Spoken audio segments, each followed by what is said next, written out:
ನಮ್ಮ ಜನಕ್ಕೆ ಎಲ್ಲ ಕೇಳ್ಕೊಂಡದಕ್ಕೆ 8,000 ಅಡಿ ಕೊಡಬೇಕು ಅಂತ ತೀರ್ಮಾನ ಮಾಡಿದ್ದೀನಿ ಅಂತ ಹೇಳಿದ್ರು. ನಮ್ಮ ಅಧಿಕಾರಿಗಳು ಯಾರು ಒಪ್ಪಲಿಲ್ಲ. ಕೊನೆಗೆ ಬಾಲಣ್ಣ ಇವರೆಲ್ಲ ಸೇರಿ ಗಲಾಟೆ ಮಾಡೋದಕ್ಕೆ ಈ ರೇಟ್ನ ಇದಾದ್ಮೇಲೆ ಈ ರೇಟ್ ಏನು ಫಿಕ್ಸ್ ಮಾಡಿದ್ವಿ ಇದಕ್ಕೆ ಡೆವಲಪ್ಮೆಂಟ್ಗೆ ಅಷ್ಟೇ ದುಡ್ಡು ಖರ್ಚಾಯ್ತದೆ. ಬರೀ ಸೈಟ್ ಮಾಡಕ್ಕ ನೀವೆಲ್ಲ ಸೈಟ್ಗೆ ಲೆಕ್ಕ ಹಾಕೋಬೋದಷ್ಟೇ. ಸೈಟ್ಗೆ ಅಷ್ಟೇ ಅಂತ ಹಂಗೆಲ್ಲ ಮಾಡಕ್ಕಾಗಲ್ಲ. ಅಲ್ಲಿಂದ ನೈಸ್ ರೋಡಿಂದ ಲಿಂಕ್ ಕೊಡಬೇಕು, ಬೆಂಗಳೂರು ಮೈಸೂರು ರೋಡಿಂದ ಲಿಂಕ್ ಕೊಡಬೇಕು, ಕನಕಪುರ ರೋಡಿಂದ ಲಿಂಕ್ ಕೊಡಬೇಕು, ಅಲ್ಲಿಂದ ಅಕ್ವಿಷನ್ ಮಾಡ್ಕೊಂಡ್ ಬರ್ಬೇಕು. ಅದಾದ್ಮೇಲೆ ಇದಕ್ಕೆ ಎಷ್ಟು ಪವರ್ ಬೇಕು ಏರಿಯಾಗೆ ಅಂತ ಪವರ್ ಸ್ಟೇಷನ್ ಹಾಕ್ಬೇಕು.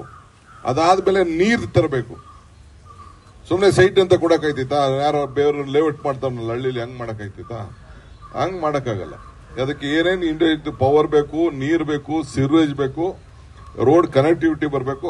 ಆಗ ನಿಮ್ ಸೈಟ್ ಅಂತ ಕರೀತಾರೆ ಹೊರತು ಇಲ್ಲಾಂದ್ರೆ ಯಾವನೋ ಹಳ್ಳಿಲಿ ಲೇಔಟ್ ಮಾಡ್ದಂಗೆ, ಮಂಜ ಲೇಔಟ್ ಮಾಡ್ದಂಗ, ಇನ್ನೊಬ್ಬ ಲೇಔಟ್ ಮಾಡ್ದಂಗ ಆಯ್ತದೆ. ಹಿಂದೆ ಸಿದ್ದರಾಮಯ್ಯನವ್ರ ಕಾಲದಲ್ಲೂ ನಡೀತು. ಸುರೇಶ್ನೇ ಚೇರ್ಮನ್ ಮಾಡ್ಕೊಂತ ಹೇಳಿದ್ರು. ಬಾಲಕೃಷ್ಣ ಗೊತ್ತಿದೆ ಅಂತ ಅವ್ರು ಕೇಳಿದ್ರು, ಸುರೇಶೇ ಚೇರ್ಮನ್ ಆಗಲಿ ಇದಕ್ಕೆ ಅಂತ ಜಾರ್ಜ್ ಕೇಳಿದ್ರು. ಅಂದ್ರೆ ಈ ರೈತರನ್ನೆಲ್ಲ ಬಗೆಹರಿಸ ನಾನು ಬೇಡಪ್ಪ ಅಂತ ಅಂದೆ. ಬೇಕಾದ್ರೆ ಮಂಜೂರ್ ಮಾಡೋಣ ಅಂತ ಅಂದೆ. ಇದೇ ಮಂಜೂರ್ ಚೇರ್ಮನ್ ಮಾಡೋಣ ಅಂತ ಹೇಳಿದೆ ನನಗ.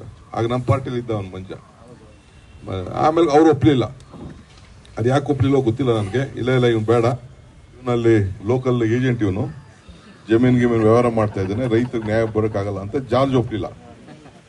ಅವನು ರಿಯಲ್ ಎಸ್ಟೇಟ್ ಅಲ್ಲ ಅವನೇ. ನಿಮ್ ಸುರೇಶ್ ಏನ್ ರಿಯಲ್ ಎಸ್ಟೇಟ್ ಇಲ್ಲ, ಅವ್ರು MP ಇರ್ತಾರೆ, ಗೌರವ ಇರ್ತದೆ. ಇವನ್ ಬೇಡ, ಇವನ್ ಆಲೆ ಸೈಟ್ ತಗೊಂಡು ಮಾಡೋದು, ತಿರ್ಗಾ ರೈತರದು